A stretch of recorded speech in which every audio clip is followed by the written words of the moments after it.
to our Earth, our boiling cesspool of crime and midlife crisis. As of 55 years ago, the class of 2020 at Tillamook High School invented a human being completely lacking DNA. This was to eliminate all diseases. How they did this? I have no idea. But soon after, the DNA-based human went completely extinct.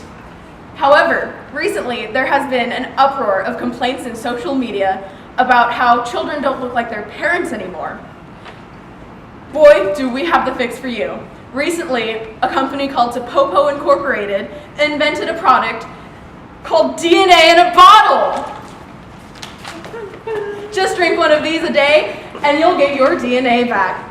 Buy one, get one free. That's right, a $5 value for 6 short payments of $19.99. That's stupid. Hey, Mom, how does DNA work? Go ask your father.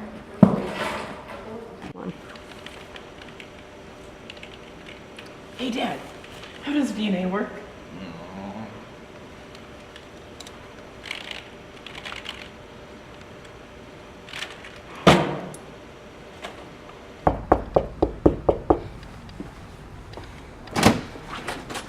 Hi, we're Vogue, and we're here for your 10-question interview. Are you ready? Yeah.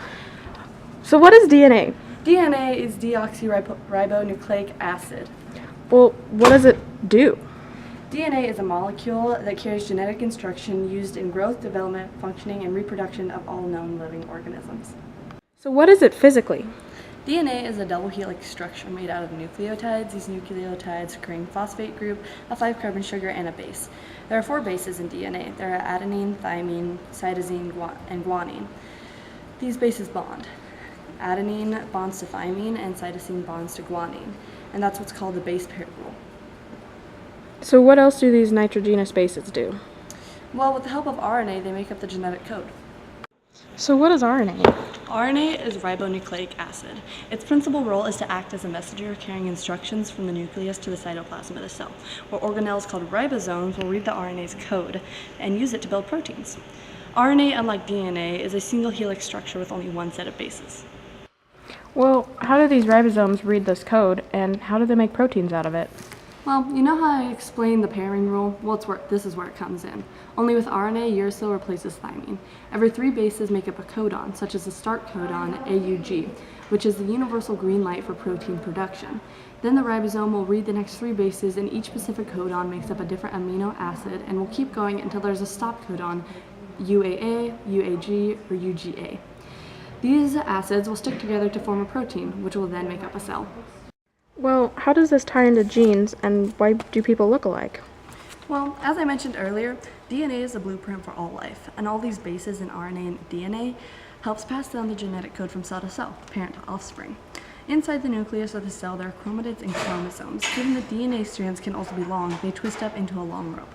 Before the cell multiplies in a process called mitosis, these DNA strands will shape themselves into chromosomes, which is how you get your parents' DNA. Chromatids are what DNA forms into before it goes into a chromosome. Sister chromatids are what we call chromatids. These are exactly the same. For 2 of the same cell from the same person, for example, they will both make you have straight brown hair.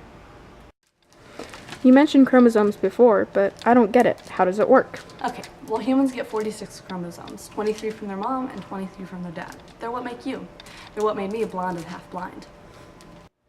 How does this work? Well, your parents have different chromosomes, right? Well, so they pair up in your body and make cells together. These are called homologous chromosomes. They serve the same purpose. They both give you hair, but your dad's may give you red hair and your mom's may make it thick and wavy.